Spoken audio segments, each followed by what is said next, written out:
This is Donald Trump's favourite Prime Minister, a role model for populist right-wingers everywhere. Viktor Orbán rose to power, promising to keep Hungary great, white and Christian. Over 16 years of power, he has moulded the state in his image and practiced what he calls illiberal democracy, a weird contradiction as surreal as the concocted phobias with which he has won election after election and hopes to do so one more time. So the new hate figure in Orbán's campaign is President Zelensky of Ukraine, and he just said, who do you want to have form the next government in this country, Zelensky or me? Orban has come as close as anyone to getting kicked out of the EU for alleged corruption, for being too close to Putin, for trampling on shared European values. But his faithful don't care. Viktor Orbán is perfect. Yeah, but why is he perfect? Why? Yeah. How do you say why? Every time. He's a good guy. Why? He's a good guy. Yeah. But people say he's very corrupt. People stupid. If you want to see the promise and the peril of Orbán's rule, you could do worse than head to his hometown of Felcsút. For a backwater, this place has done rather well.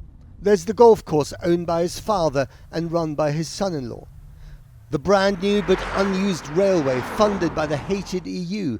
The restored Habsburg-era palace also owned by Dad. Lucky Dad. And then the stunning new football stadium.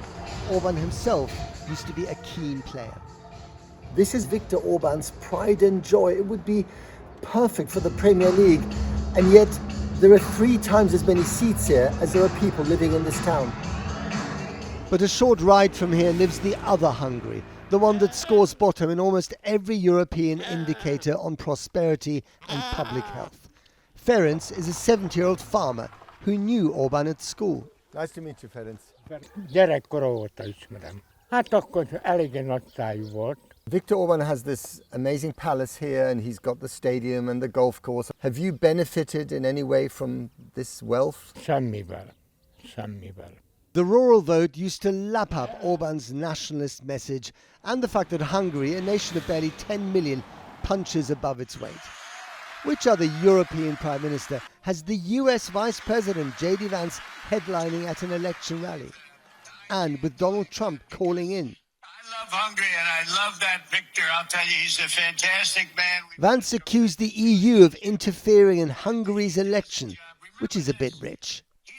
Back to the hate figure, Zelensky looking a bit rough next to Orbán's nemesis, Péter Magyar, comfortably ahead in the polls. A politician who rose through the ranks of the ruling Fidesz party, Magyar broke away 2 years ago and decided to crisscross Hungary on foot.